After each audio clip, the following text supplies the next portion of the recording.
नमस्कार, तुमचं परत एकदा स्वागत आहे आपल्या चॅनलमध्ये, ज्याचं नाव आहे गृहलक्ष्मी। तर आजची सकाळ आणि आजचा हा व्हिडिओ खूप असा मोठा होणार आहे, कारण की मी तुमच्याबरोबर दोन अशा छान अशा रेसिपी शेअर करणार आहे, ज्या हिवाळ्यात खूप अशा उपयुक्त असतात।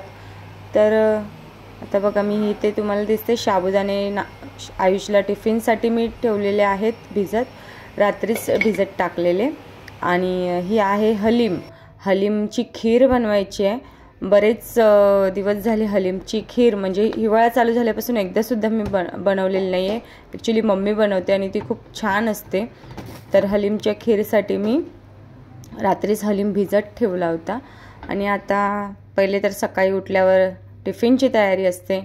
आणि हा व्हिडिओ आहे सोमवारचा, गेल्या सोमवारचा। तर मी एडिटिंग माझी झाली नव्हती म्हणून तो आला नाही। तर टिफिनची तयारी करते सकाळी सकाळी। साबुदाण्याची खिचडी मुलांना ना प्रचंड आवडते। आणि कसं असतं की रोज कांदा पोहे शिरा तर खातच नाहीत मुलं, पण उपमा किंवा इडली, मेंदूवडे वगैरे, मेंदूवडे पण नाही जास्त होत, पण इडली, डोसा हे सगळे प्रकार होतच असतात, किंवा कटलेट, सँडविच वगैरे। तर मुलं कंटाळतात। साबुदाण्याची खिचडी आमच्याकडे मधी मी करत असते, कारण की काय होतं की उपवास असेल तर बनवली तरी ती मुलं खातात आणि ती आवडीने खातात। तर मग मी विचार केला मधी पण बनवली जाईल, जेणेकरून टिफिनला पण होते। आणि श्रावणी ॲक्च्युली आवडीने खाते। आणि छान अशी मऊसूत अशी मी खिचडी बनवणार आहे, मोकळी अशी, की आयुष टिफिनला घेऊन जाईल, श्रावणीसुद्धा खाईल, आमचासुद्धा नाश्ता होईल। आम्हाला पण आवडते सगळ्यांना साबुदाण्याची खिचडी खायला। तर ही करते मी साबुदाण्याची खिचडी। तर सकाळची खूप अशी कामं मी आज आवरणार आहे, कारण की ना नेहमीची रेग्युलरची कामं मला ना करायला भेटत नाही।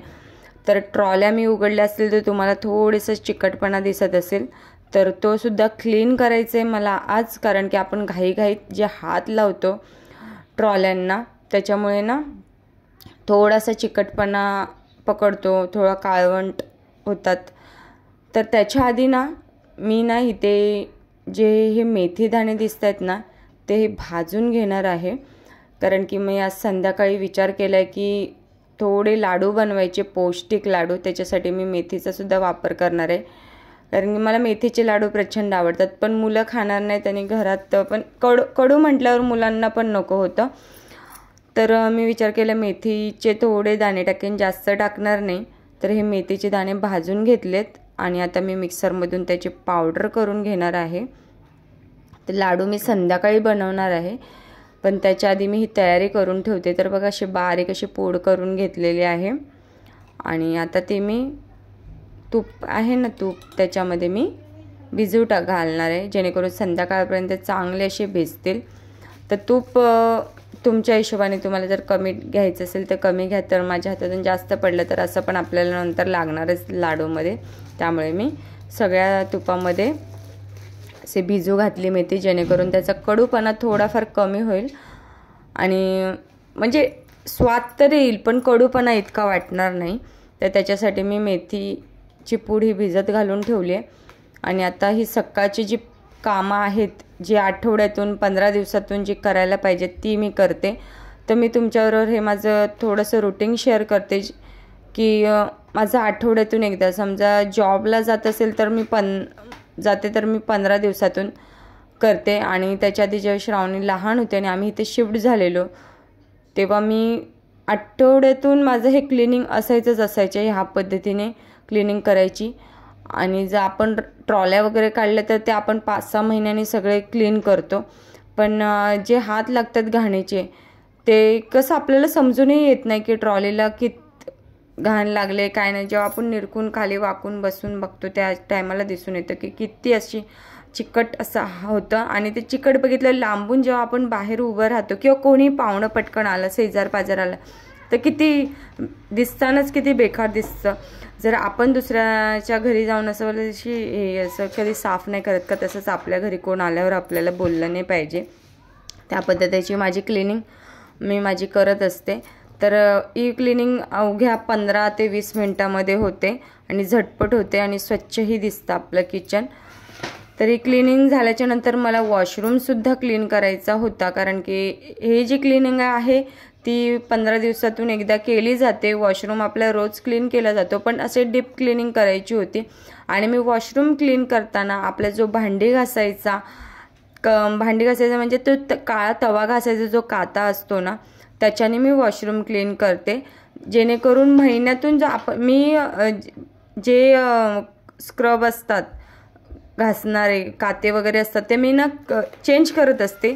तर ते चेंज करताना मी जेव्हा ते फेकून द्यायची वेळ येते, आपले महिन्यातून एकदा मी चेंज करते, तेव्हा मी ते घासून काढते सगळं बाथरूम आणि मग ते कात्या मी फेकून देते. तर त्याच्याने वॉशरूम चांगला क्लीन निघतो. आपली व्हाईट बेसिंग असेल तर त्याच्याने घासल्यामुळे ना बेसिंगसुद्धा चांगली स्वच्छ निघते. आणि त्यानंतर हे आपली रोजचं काम लादी पुसायचं काम, हे लादी पुसायचं काम मी करून घेते. मला हाताने लादी पुसायला खूप जास्त आवडते, कारण की ना हाताने लादी पुसली तर ती एकदम चांगली निघते मॉपपेक्षा तरी. तर सगळी क्लिनिंग झाल्याच्या नंतर मग मी एकदम मस्त अशी फ्रेश झाली आणि घातली साडी, कारण की खूप दिवस झाले ते म्हणताय साडी का नाही घालत आहे, नुसती साडी आणतेस आणि ठेवून देतेस कपाटामध्ये. कारण की दिवाळीला सुद्धा मी साडी घातली, तर 1 का 2च साड्या मी वाटतं घातले, एकच साडी घातली आणि दुसरी साडी अशीच कपाटात पडली आहे. दिवाळीला सुद्धा मला वेळच भेटला नाही. तर आता ना आपण करतोय हलिमाची खीर. तर हलिमातलं पाणी थोडं जास्त आले, ते मम्मी नंतर काढून घेईल. तर हे ओलं खोबरं घेतलं आणि त्यात हळद टाकलेली आहे आणि ते आपल्याला ना मिक्सरला लावून घ्यायचं आहे. म्हणजे जे खोबरं असतं त्याचं दूध म्हणतात ना, तसं दूध पण म्हणता येणार नाही, आपण गाळून नाही घेणार आहे. तर ते डायरेक्टली आपल्याला वापरायचं आहे. तर मम्मीनी थोडं पाणी घेतलेलं आहे त्याच भांड्यामध्ये, ज्या भांड्यामध्ये हलीम भिजत टाकलं आहे, आणि त्यात टाकते ही गुळाची पावडर.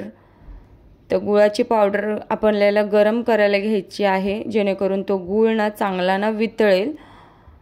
आणि इकडे करते मम्मी हळद आणि खोबरं मिक्सरला लावून घेते थोडं पाणी टाकून, जेणेकरून त्याचा रस निघेल छान असा. आणि ही हलिमाची खीर ना करून बघा, खूप अशी सुंदर लागते सुद्धा. आणि मोस्टली तर थंडीतून बाळंतीण झालेल्या बायका असतात किंवा ज्यांचं अंग वगैरे दुखतं, ज्यांना अंगदुखीचा त्रास आहे, त्यांनी ही खीर करून बघा.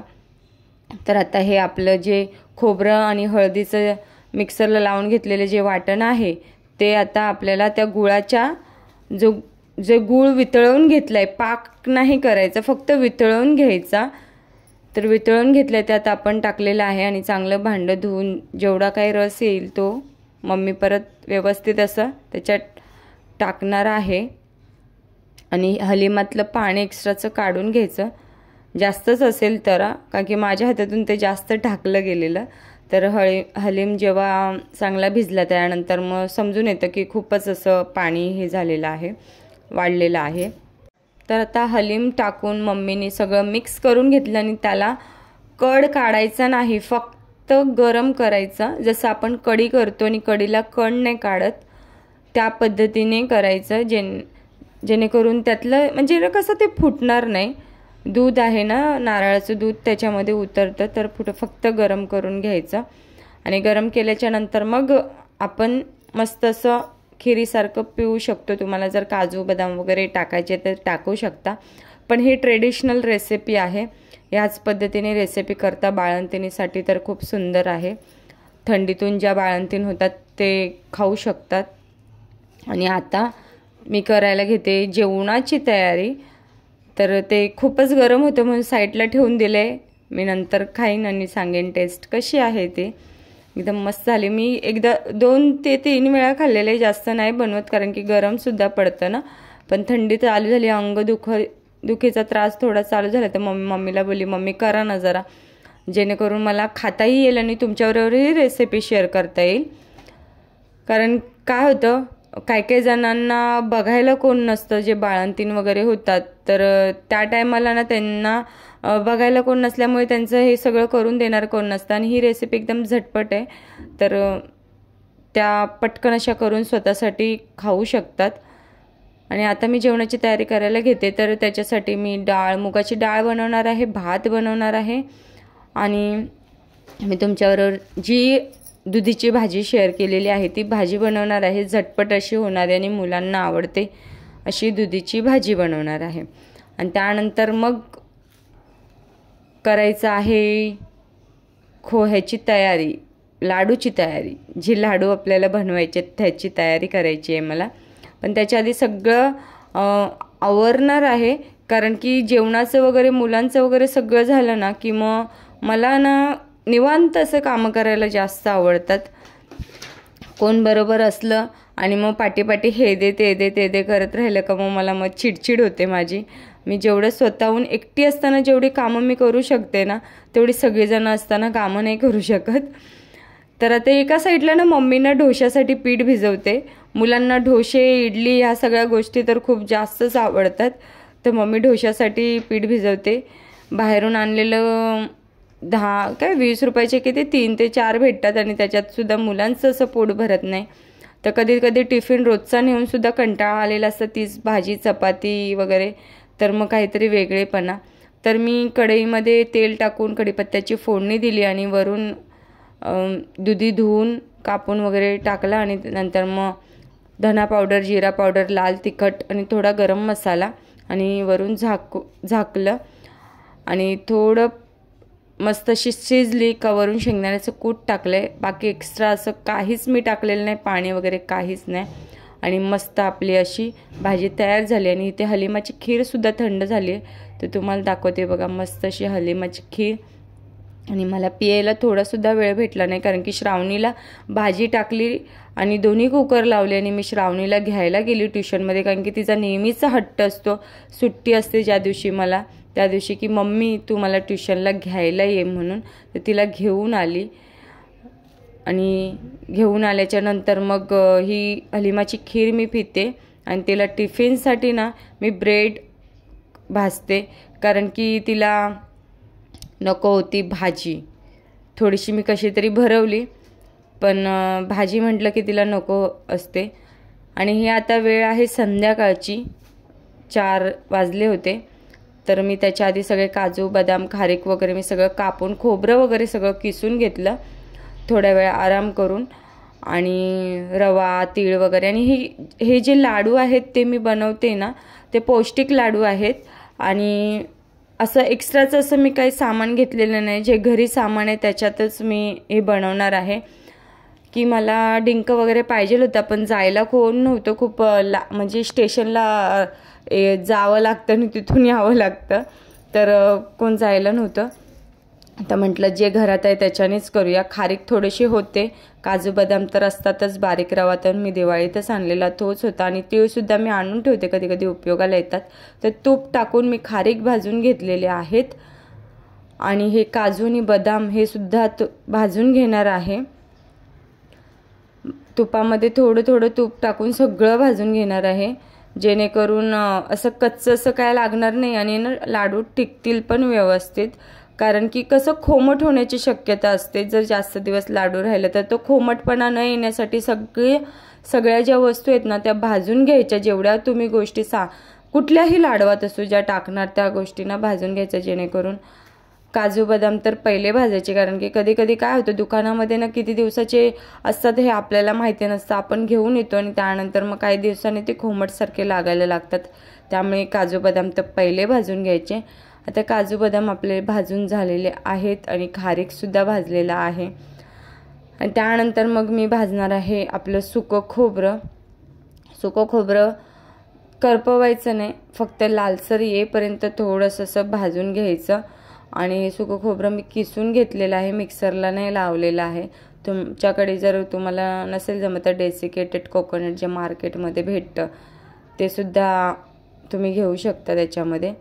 तर असं किसून घेतलं तर ते लांब लांब अशी येतात ना, ते मला आवडतात. तर मी आता हे खोबरंसुद्धा भाजून घेतलेलं आहे ब्राऊन कलर येईपर्यंत. आणि आता हे तीळसुद्धा भाजून घेणार आहे. तीळ रवा ह्याच्यामुळे ना जो आपला लाडू असतो ना तो थोडा ना क्रंची होतो आणि छान होतो. माझ्याकडे ज्या वस्तू आहेत त्याच वापरते मी. तर माझ्याकडे हलीमसुद्धा नेहमी असतो, कारण की कधी कधी काय होतं की म्हणजे असं वाटतं ना की पोटात थंडावा वगैरे झाला आहे, तर मी थोडा असं भिजवून वगैरे मम्मीला कधी कधी खीर बनवायला सांगते. तर आता हा हलीमसुद्धा मी थोडासा भाजून घेणार आहे. आणि आता काजू बदाम तर मी मिक्सरला लावते थोडे, कारण की मम्मी पप्पांना त्यांना चावायला जमत नाही. आणि आपण सगळ्यांसाठी, आपण जर जॉईंट फॅमिलीत राहतो तर सगळ्यांचा विचार करून जे सगळे पदार्थ आपण जे काय बनवतो ते बनवावे लागतात. तर मी थोडेसे काजू बदाम असे नेमकेच असे दिसतील असे ठेवलेत, बाकीचे तर मिक्सरला लावून घेतलेत. असे केले तरी पौष्टिकता आपल्याला जास्त महत्त्वाची असते. ते दाताखाली किती, ते लाडवामध्ये किती काजू बदाम आहे हे जास्त महत्त्वाचं नसतं. तर आता हे खारीक आहे ते सुद्धा मी मिक्सरला लावून घेणार आहे. जास्त बारीक पूड नाही करणार आहे, कारण की ते सुद्धा असं लागलं पाहिजे त्याचे एक एक बाईट अशी. तर मी टाकलेलं आहे, खारीकसुद्धा मिक्सरला लावून टाकलेलं आहे. आणि हे काजू बदाम जे एक्स्ट्राचे जे ठेवलेले आहेत ते टाकते.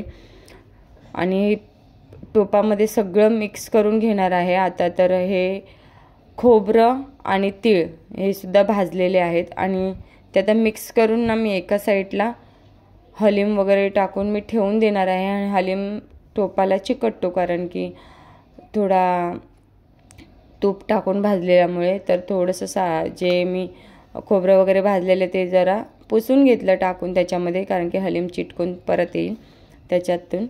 तर ना मी आता ना सगळं असं भाजून घेणार आहे. परत जे आपल्याला लाडवासाठी जे मी वापरणार आहे ते सामान, तर मी रवा होता म्हणून मी रवा घेतला, बारीक रवा 1 वाटी मी बारीक रवा घेतलेला आहे. आणि तो चांगला आपण लाडूला भाजतो, जसा रव्याच्या लाडूला भाजतो तसं मी रव्याच्या लाडू सारखा भाजून घेणार आहे लाल होईपर्यंत. आणि त्याच्यामध्ये मी मिक्स करून परत ठेवून देणार आहे एका साईडला. आणि आता मी लाडू तर कसले करते, कुठल्या पिठापासून बनवणार आहे, तर पीठ माझं असं काही नसतं की कुठल्या पिठापासून करायचे. जे घरात पीठ असेल अवेलेबल त्या पिठापासून मी लाडू बनवते. कारण की असं तर मुलं रोज आपण मल्टीग्रेन वस्तू खात नाही आणि मुलंही खात नाही. आता मी भाकरीला जरी पीठ बनवलेलं आहे मम्मीने वगैरे, तरी ते मुलं नको म्हणतात, भाकरी काळी दिसते, अशी दिसते, तशी दिसते.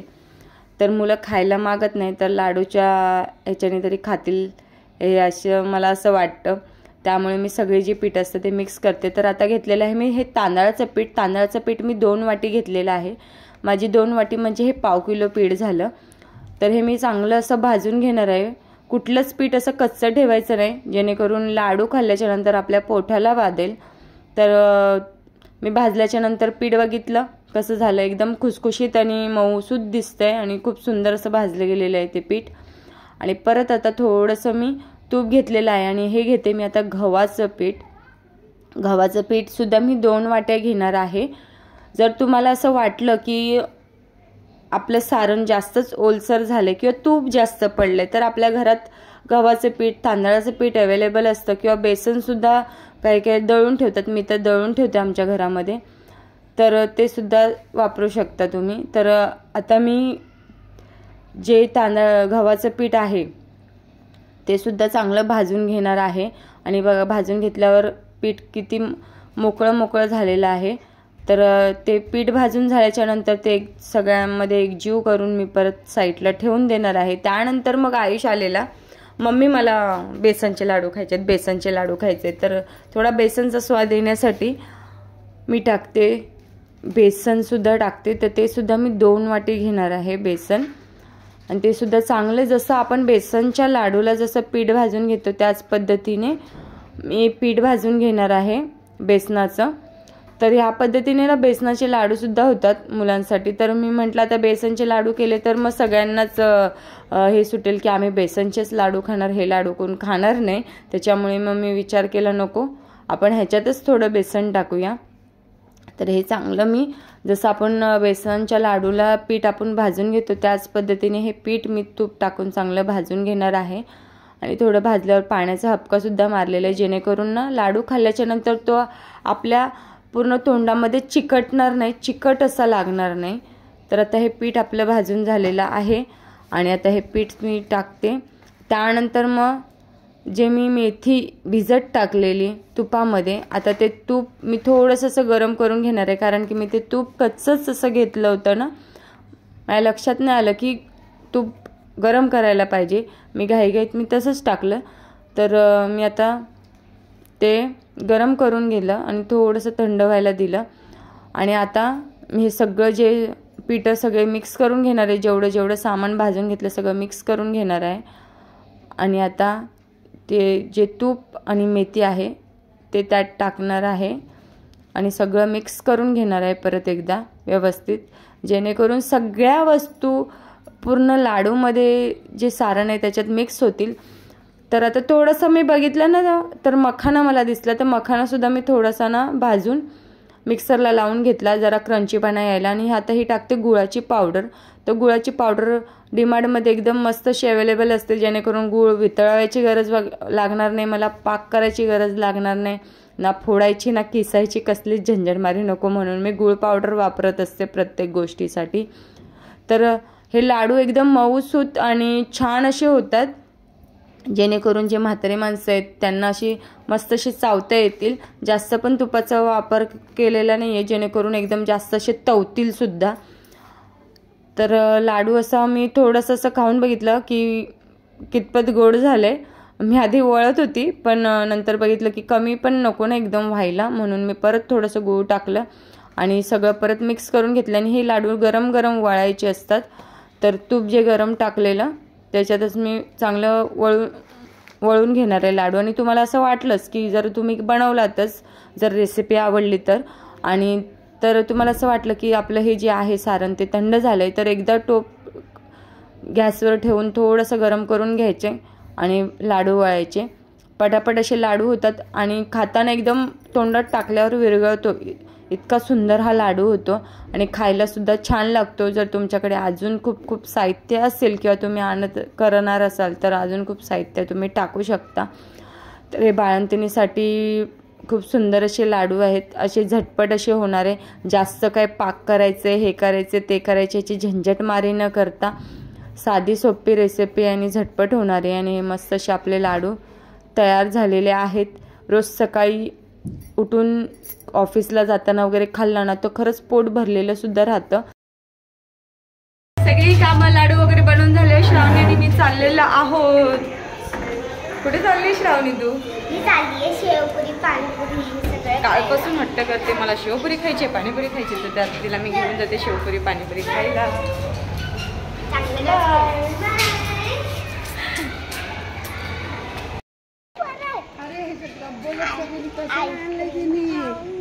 ऐकत नाही मी तरी काय करू तिचं.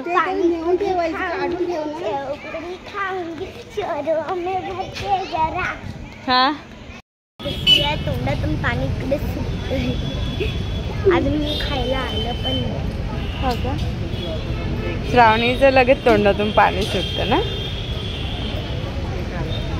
मला पाणीपुरी खायची, मम्मी सांगितलं शेवपुरी खा, चालेल शेवपुरी. शेवपुरी आलेली आहे आणि श्रावणीने चालू केली शेवपुरी खायला ना. हातानेच खाते तू? हातानेच आवडते.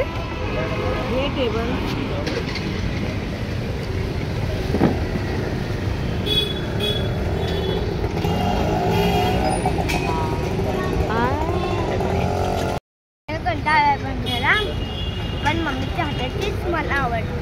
आता आणली तर खाणार पण मला मम्मीच्या हाताची पण जास्त आवडते, सगळ्यांना द्यायच्या. हो का? चमच्याने का नाही खाते, हाताने का खातेस तू? कोण पण टाकला चमचा घेऊन तेच आपण कसं थंडा करूया, त्याच्यामुळे आपल्या हाताने श्रावणीची शेवपुरी खाण्याची टेक्निक.